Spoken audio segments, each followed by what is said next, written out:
The sky above was dark and heavy, filled with smoke and dust, long after the Great War ended, and fire still burned. Across broken lands, but one little corner had life: a wooden cart, with pots and fire, and the smell of food rising into the air. His name was Rain, and he was just a man with a pan, cooking eggs and soup, beside the ruins of a once proud city. And though the roads were empty, he did not stop cooking, for he believed someone someday would come. He had no soldiers, no guns, and no fancy tech, just one small fire and a few old pans, and he cooked with care, adding spice and warmth to each bowl, as if he was feeding kings and queens. Each morning, he walked to the old cracked garden, and picked green herbs and roots that still grew strong. And each night he set his cart under a leaning tower where wind whistled through broken windows. One evening, as orange clouds floated low, Rain heard a soft crunch on the gravel, and he turned slowly, holding a ladle in his hand, and saw a shadow standing near the smoke, a figure tall and thin with silver skin and long black eyes. He said nothing, and she said nothing, but slowly stepped forward, her body wrapped in strange blue cloth, glowing faintly under the evening light, and her hands were open. No weapon, no threat. Rain pointed at the bench beside his cart, and offered her a bowl without words, and she took it slowly, and sat down, her eyes never leaving his face as she drank the hot soup in slow, quiet sips. She finished the bowl, and placed it down, and stood again, and walked away. Not a single word shared between them, and Rain just watched her leave, and then looked down at the empty bowl, as if it had spoken, instead of her. The next night she came again, and this time brought a flower that looked like fire. It pulsed with red light and warm waves, and she placed it beside the pot, then sat again, and waited. Rain cooked without asking why, and gave her food, and they sat together in silence. As the wind passed over the ruins, and broken glass sang soft music, she left without taking the flower, and Rain kept it on his cart, where it lit up the space with soft red glow. And that night, he stayed awake, thinking of the stranger with black eyes. Days passed, and the alien woman returned again and again, each time bringing something new: a stone that hummed, a ring that whispered songs, a piece of cloth that changed colors in moonlight. Rain cooked each time without questions, but inside his heart was stirring like a boiling pot, wondering why she came, why she gave gifts, why she watched him so quietly. Then one night, there was more than one shadow. 3 alien women came together, and their steps were silent and smooth like water, and their clothes were different, and their eyes were not black but gold and green, and one had glowing lines across her skin like veins of light. They did not speak to them, Rain, but looked at the first woman, who sat in her usual place, holding her empty bowl like a secret, and the new ones watched her, then looked at Rain, and one of them smiled slowly, as if understanding something deep. Rain gave them food, and they ate without sound, and left their gifts just like the first woman, and one bowed low before walking away into the dust. That night Rain sat by his cart long after the fire died, thinking about what he saw, and wondering if these visits were more than hunger, more than taste. He looked at the small flower still glowing on his cart, and touched its petals that felt warm, like skin, and then looked up at the stars blinking above the ruins. He whispered to himself that maybe, just maybe, food was more powerful than he ever thought. Maybe flavor could cross stars, maybe comfort could reach across species, maybe cooking was not the end of his story, but the strange start of something new. And far away beyond broken hills, 100 more glowing eyes turned toward the earth, drawn by scent carried in wind and memory. The cook had no idea his stall would soon become the center of something bigger than war, bigger than peace, bigger than love itself. His fire was small, but it was the only one left, and out there in the dark, alien hearts began to stir. The wind was cold that night, and the sky was filled with silent flashes like stars falling but never landing, and Rain stood beside his stall watching the path from the hills, where shadows sometimes moved and lights sometimes blinked. His cart was warm and ready, with soup made from old roots and soft bread cooked over slow flame, and the flower, left by the silver-eyed alien, still glowed red, and gave his food corner a soft pulse like a heartbeat. Then he saw her, not the first one with black eyes, but a new figure, walking slowly with bare feet, and hair like blue silk, floating in the wind, and skin so pale it looked like pearl. In moonlight she did not speak, but smiled gently, and placed something on the stall. A crystal no bigger than an egg that shimmered with soft green light, and then she sat without asking, and waited patiently for food. Rain served her, without questions, and watched her eat with slow grace, her eyes closing with each bite, as if tasting memories from long ago. And then she looked at him, and pushed the green crystal toward his hand. Moment he touched it, his vision turned bright, and he was no longer in the ruins of Earth, but standing in a wide open field, under purple clouds and strange suns, and around him stood creatures smiling and laughing, holding hands and sharing food. He saw buildings made of glass and music in the sky, and rivers that moved like light, and in that vision, he saw her standing beside him and offering him a small bowl filled with color and warmth and joy. Then the vision ended, and he was back in his stall with her, watching his face carefully, like waiting for a response, and Rain stood in silence, feeling something deep in his chest that was not fear or hunger, but something like connection more.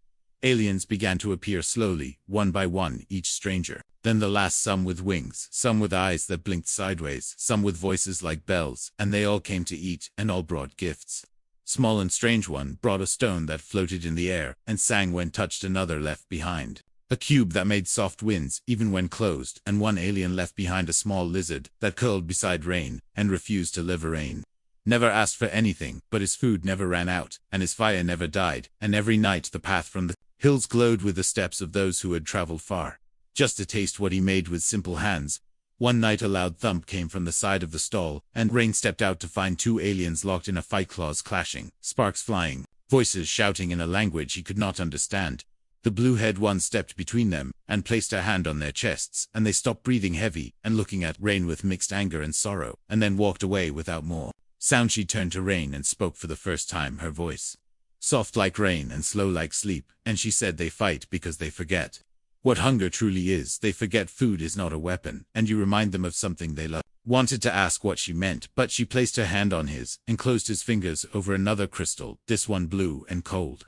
And when he held it, his body felt like it was floating, and his mind filled with strange music and deep colors. He saw stars dying and being born. He saw a planet explode in fire, and another form from water and light, and through it all, he saw her face calm and waiting, and always beside him, like she had known him long before Earth was even made.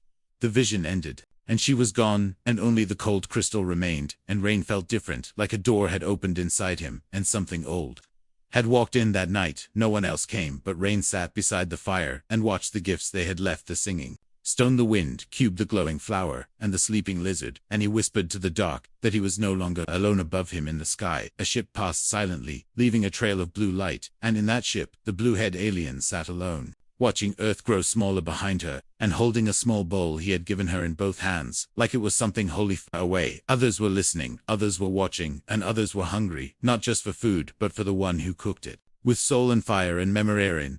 The cook was still unaware of what he had started, and still believed he was just feeding wanderers with tired feet and empty bellies. But the stars were whispering his name, and galaxies were waking up.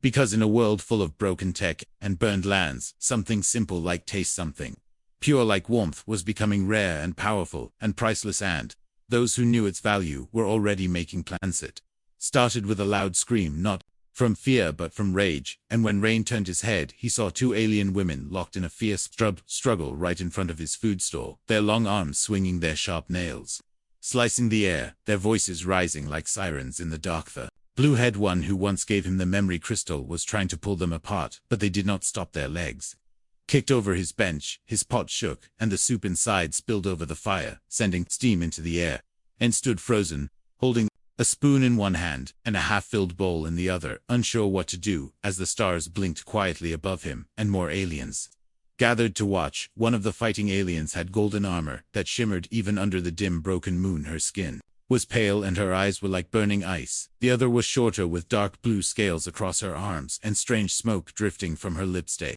shouted words he could not understand, but he caught one word repeated again and again in different voices: his name, Rain. Fight ended when the golden-armored one fell to one knee, her lip bleeding blue, and her chest heaving like a drumbeat. She looked at Rain and pointed toward the stall, then touched her own heart, and said something soft, something heavy, something final. Then she walked away into the hills, leaving behind a broken bracelet that shone like a star. Fallen to earth, Rain looked at the crowd of alien women, now silent and still as stone, and he felt something shift inside him, not fear, but a kind of weight, a pressure like the wind before a storm. He turned to the blue-haired one and asked her what was happening. Why were they fighting over food? Why were they saying his name? And she looked down for a moment, then spoke slowly, like each word carried the weight of galaxies. They say your food is sacred. It reminds them of things they lost before their wars, before their planets burned, before their kings fell. It brings back peace, it brings back memories, it brings back feeling. And now some believe you are more than just a cook. Rain sat down on the ground beside His cot, not because he was tired, but because the truth was too big to stand under, and the blue-haired one sat with him, her hand resting gently on his shoulder. Alien stepped forward, this one, tall and dressed in black robes, her face covered in silver paint, and her voice deep. Like the ocean floor, she said, there are stories, old stories, of a human who would cook for the stars and bring unity through tastering. Laughed a little, shaking his head and saying he only knew how to boil soup, and fry eggs and burn bread sometimes, and that he was not part of any story. But the robed alien only smiled, and placed a small glowing box at his feet, then bowed and walked away without another word. That night he opened the box, and inside was a seed, not like any he had seen before, glowing softly and pulsing with life. It felt warm in his hand, and when he placed it beside the red flower, it grew a single green leaf. In seconds Rain planted the seed in the old soil behind his cot, and by morning it had grown into a tall, thin plant with wide blue leaves that gave off a smell like honey and firewind. He cooked that morning. He added a single leaf to the soup, just to test the flavor, and when he served it to the first alien who arrived, she cried. Real tears rolled down her cheeks, and she dropped to her knees and kissed the ground beside his cot and whispered something again and again in a voice full of hope and sorrow. Others came that day, and they too cried and smiled, and left more strange gifts. Small devices, rare stones, ancient coins, and even a scroll sealed with light by sunset. Rain sat beside his cot and looked at the quiet crowd gathered in front of him, none speaking, all waiting, all watching, and in that silence he finally understood his food was not just food anymore. It was memory, it was peace, it was home, and somewhere above them, in a silver ship, hidden behind the clouds, a group of alien elders watched the scene, their eyes filled with fear and awe, and one of them whispered, if the human keeps cooking, the old balance will break. But Rain knew nothing of balances or power or politics. He only knew that when the fire was warm, and the smell was good, and the hearts were open, the world felt less broken. So he stirred the pot again, and waited for the next story to walk down the hill, because they were coming, and he would be ready. The night was quiet, but not still, and the air around Rain's cart felt heavy, like it was holding a secret too big to say out loud. The stars above were hidden by slow dark clouds, and the fire burned low but steady, waiting, like it always did. Rain was cleaning his old iron pot when she appeared, the one no one had seen before, tall and graceful, with a silver mark running down her neck. Her cloak shimmered like water, and her hair flowed like black smoke with tips that glowed like embers. She did not speak at first. She simply walked to the side of the cart and placed a smooth white shell on the counter, then waited, her eyes fixed on the pot as if it held something more than soup. Rain nodded and ladled her a bowl using herbs from the new blue leaf plant, and when she took the first sip, her eyes closed and her shoulders softened, like something inside her had cracked open. When she opened her eyes again, they were glowing, a soft violet, and she looked straight into Rain's eyes and said, your food reaches the part of me even I forgot. Edrin said nothing, but handed her a warm roll of bread, and watched as she took it slowly, and ate like it was the last piece of peace in the galaxy. The other aliens that came that night stayed back, watching her with wide quiet eyes. No one dared to speak, no one offered her gifts, no one even stood near her. Rain could feel it in the air, the way her presence changed the space around them, like gravity had shifted or time had slowed. And after she ate, she placed something on the counter, a thin clear ring that hummed like soft music. She leaned forward and whispered words, not in her language but in Hisi. Offer you more than food. I offer you a path. If you feed me again, I will take you to where no human has stood. Then she turned and walked away, not with fear, not with pride, but with silence. Like the night itself. Rain picked up the ring, and it fit perfectly on his finger. The music in it grew louder, not noise, but memory. He saw a flash of places, stars, burning ships, flying cities, made of glass towers, and oceans that moved like clouds. And then he saw her again, sitting in a room filled with light, her hands shaking, her eyes full of tears, and he knew then she was not just a traveler, not just a guest. She was something more. Maybe a queen, maybe a runaway, maybe something older. That same night, 2 aliens arrived, not to eat, but to warn. Their skin rough like bark, their eyes burning with red flame. They told Rain she must not return. He must not serve her again, they said. Her kind are destroyers of peace, bringers of chaos, and that she wears the face of kindness, but carries the voice of war. Rain listened, but said nothing. He only stirred his pot, and looked out into the dark, wondering what kind of war starts with soup and bread. They left him a crystal map, and when he touched it, stars unfolded like paper, and showed him the lines of power between alien worlds, and right at the center was a red circle pulsing slow and bright, and the name beside it was hers. Next day she returned, and sat without a word, and Rain placed a bowl in front of her, but this time he did not use the blue leaf. He used nothing new, only the old soup from his first day, the one he made when he had nothing, and gave everything. She tasted it and smiled, not with lips, but with eyes, and placed both hands on the counter, and said, "This is the taste of truth. This is what they fear, not the soup, not the man, but the feeling they cannot control." Rain asked her what she truly wanted, and her answer was simple. "But it is never free," she said. "There is always a price, and not all trades are made with coins or crystals. Some are made with silence, some with time, some with hope." She left him again, and the space she had sat in stayed warm long after she was gone. And the others returned slowly, afraid to speak her name, afraid to touch the bowl she had used to drain. Sat by the fire, staring at the ring, and the map and the empty bowls, and knew that something had changed again, that what started as cooking had now become something that reached across stars and thrones and secret sand. He understood now why they kept bringing gifts, why they watched him like a puzzle, why some wanted him protected and others wanted him silenced, because feeding the wrong guest was not just dangerous, it was a choice that could light a fuse under galaxies. And still he stirred the pot because the fire had not died, and neither had his hunger to know more. The morning light came late, as if the sun itself was unsure about shining on that day, and the sky above the ruins looked tired, with slow clouds crawling across it, like forgotten dreams trying to hold on. Rain stood at his stall, the fire already warmed the pot, already bubbling with soft steam rising into the air, carrying a smell that called to hearts, not just stomachs. His hands moved like always, calm and steady, but his thoughts were no. Remembered the woman in the glowing cloak, the soft words she left behind, the ring on his finger that still hummed like a sleeping voice, and the star map that showed her name burning red at the center of distant powers. He stirred the pot, the wind shifted, and with it came a silence different from the others.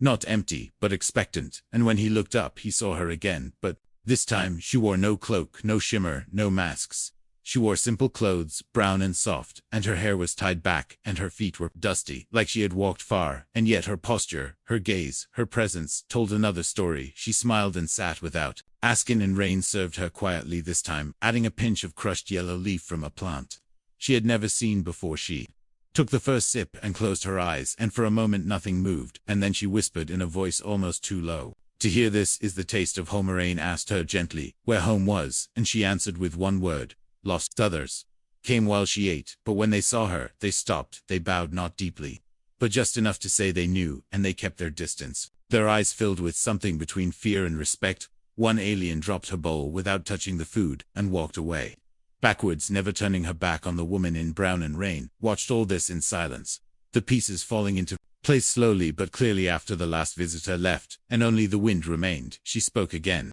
her voice no longer soft, no longer hidden. "I was born in a palace carved into the bones of a dead star. I was raised by voices who never touched the ground. I was promised a crown soaked in war and a throne built on silence, but I ran because none of that filled me, and none of them understood hunger." Rain did not reply. He simply offered her another bowl, and she took it with both hands like it was a rare treasure, and drank slowly. She said, "You cook like someone who has lost much, and gives without thinking, and that is why they come, not for food, but for what lives inside it, because taste is memory, and memory is power, and you give both free." Asked her name, and she said, "I have many, some are songs, some are scars, but tonight I am just someone grateful for warmth." She handed him a box wrapped in cloth, and said, "Open it only when your fire dies for the last time," and then stood up and walked behind his stall, and for the first time looked at the blue plant growing strong and tall, and touched one leaf with gentle fingers. She whispered something in her own language, and the plant pulsed once, with soft light, and Rain saw its colors shift for just a second, like it had heard her, and remembered before she left. She said, "They will come for me, and for you, and they will not come hungry. They will come armed, because what we share here scares them more than war." Rain asked what they feared, and she smiled sadly, and said, "They fear hope." She walked away, without looking back, and the space where she had sat felt heavier than stone, and warmer than fire. And the others who came later asked no questions about her, but left offerings, not gifts, not trades, just simple things, small wooden carvings, songs written on old cloth, coins shaped like suns. That night, Rain sat beside the cot, his back against the wood, his eyes watching the stars as he held the unopened box in his lap, feeling the weight of a future he could not yet see above him. Ships passed in silence, their lights blinking like questions, waiting for answers, and inside one of them sat an elder, with eyes like storm clouds, who whispered to the others, "The queen has found the cook, and nothing will be the same." Agan Rain closed his eyes and listened to the night, and heard the soft breathing of the sleeping lizard. The hum of the ring, the wind moving through the old city, and somewhere far off the sound of footsteps. Slow and sure, he did not know if she would return. He did not know what was coming, but he knew the fire still burned, and the pot was not empty, and he would keep cooking because that was all he had, and maybe that was enough. Maybe that was everything. Morning came with no birds, no color, no sound, only cold air, and a strange quiet, as if the world was holding its breath, and Rain felt it in his chest. Something was wrong, something hidden just under the surface, like a smell you cannot name but cannot ignore. He stood behind his cot. The fire lit the pot warm, but no one came, not a single alien. Not a sound from the hills, not even wind, and the silence wrapped around him like a cold cloth. Then the lizard that had stayed near his cot since the second week lifted its head and growled a sound Rain had never heard before, deep and sharp and full of warning, and that was when Rain knew he was not alone. He stepped into the ruins nearby, following the quiet, the way a hunter follows broken leaves, and as he moved through the old stone walls and dry grass, he saw shadows moving ahead, tall figures talking in low, fast voices. He crept closer, and hid behind a broken wall and peeked through a crack, and saw them 6 aliens, not like the others, not traders, not visitors. These wore tight dark suits, and had weapons on their backs, their eyes sharp and cold, and their hands moving fast as they argued. One pointed toward his stall, and said the words in a low voice he could understand through the translator. Crystal, the human cook, has no idea what the seed really is. The blue leaf changes the food, and the food is waking up something we buried long ago. Another hissed back then. Why is the queen letting him live? She eats the meals and calls it hope, but we know better. We know the fire under his pot is not normal. It carries memory from the soil, from the ruins, from the old gate under the roots. Rain's heart pounded, and his breath came slow and thin, and he backed away careful and quiet, and returned to his cart where the blue plant now had 2 more leaves, and one of them was glowing. He looked at the gifts the aliens had left over the weeks. The singing stone, the whisper ring, the memory crystal, the floating cube, and suddenly he saw them different. Now, not as gifts, but as warnings, or maybe keys, or maybe both. He picked up the flower that still glowed red, and placed it near the pot, and the flames under the pot grew higher, as if the flower fed the fire, and not the wood, and the soup inside began to bubble with deep slow rhythm like a heartbeat. Train took 1 spoonful, and tasted it, and his mind filled with voices, not words but emotions, stories, feelings, thousands of memories, not his, flowing through his thoughts, like a river with no banks. He saw old battles, he saw planets rising and falling, he saw a garden buried deep under the ruins of Earth, and inside that garden a circle of stone with symbols glowing, and above it something sleeping, something alive, something forgotten. Rain fell back gasping, and the ring on his finger turned bright, and the sky above his stall cracked with sudden thunder, though no rain came, and the lizard hissed, and ran behind the cart. Then she returned to the queen in brown with dust on her shoes, and wind in her hair, her face calm, but her eyes full of storm, and she looked at the glowing pot, then at Rain, and said, "So you found it?" He asked her what he found, and she sat without asking for food, and said, "The taste, the feeling, the memory in the soup comes not just from your hands, it comes from what sleeps below you. It comes from the gate, the place they tried to hide with fire." And Stoner Rain asked what the gate was, and she answered slow, "It is the door to the old world, the one before laws and thrones and flags. The one where feeling was power and taste was truth, and the seed you planted was never a plant, it was a kishi." Told him the food he cooked now could wake minds across galaxies. The taste could break chains, built from silence and fear. It could bring back the things buried in the hearts of those who forgot how to feel, and that was why they feared him. That was why they watched Edrin, looked at his hands, and at the pot, and at the blue leaves, and asked if he should stop, and she said, "No, they will come to silence you, to turn your cart into ashes, but you must keep cooking, because what you give them is not just food, it is the last light in a galaxy full of shadows." He looked up and saw small lights in the sky, not stars, not ships yet, but signs, and then heard the lizard growl again, and he knew something was coming fast, but his fire was still burning, and the pot still full, and that was enough for one more meal. He did not understand everything, but he understood this: when truth has no voice, it speaks through taste, and the whole galaxy was hungry. The wind howled louder than ever that morning. The air was thick, not with smoke or dust, but with tension so strong, it made the ground feel like it could crack open at any moment. And Rain stood beside his cart, holding a wooden spoon in one hand, and the glowing ring on his finger shining like fire trapped in glass above him. The sky was no longer empty. Dozens of lights moved slowly across the clouds, not birds, not stars, but ships large and dark, with blinking lights and silent engines, and inside them were beings who had never tasted soup, who had never eaten from a bowl, who had never understood hunger. The blue leaf plant behind the stall now reached higher than his head, with 6 wide leaves, glowing faint blue, and pulsing like slow breath, and the fire under the pot burned bright, with red and gold and green, as if it too knew this was no normal Dajalians.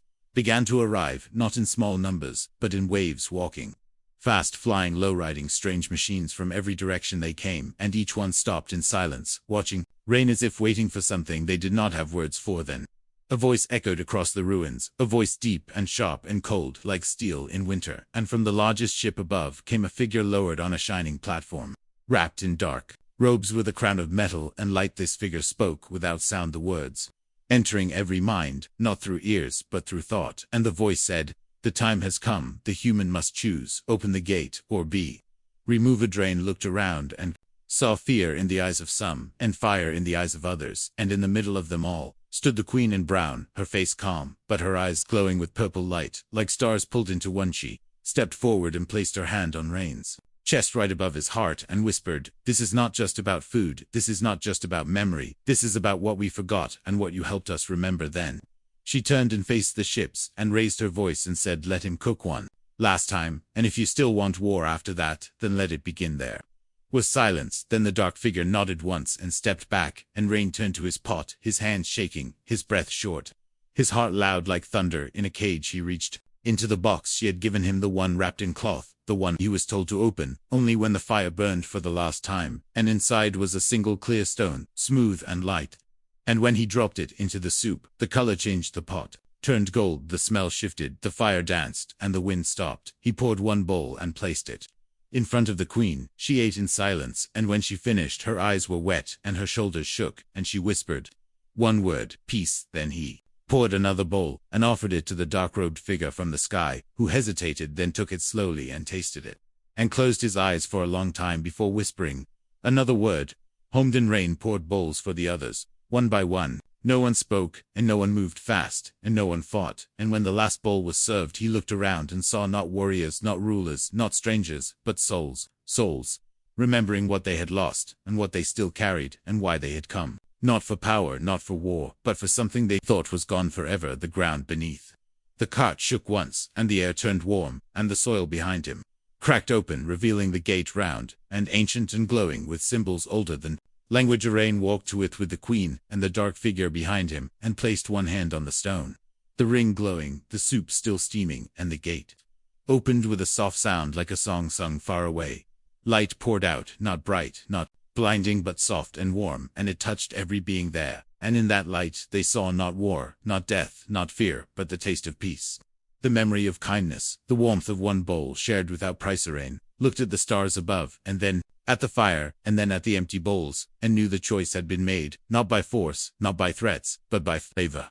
Queen smiled and said he was never just a cook, he was the bridge, the fire, the memory. The dark figure removed his crown, and placed it on the ground, and said he was wrong, that hunger was not the enemy, and that taste was truth. Rain stepped back as the light spread through the ruins, across the sky, through the ships, and far into space, carrying the feeling that once started with herbs and water, and one man who refused to stop cooking. The fire burned low now, but it did not die, and somewhere far across the galaxy, more bowls were being filled, because sometimes the smallest flame can light the biggest star, and sometimes one warm meal can change everything.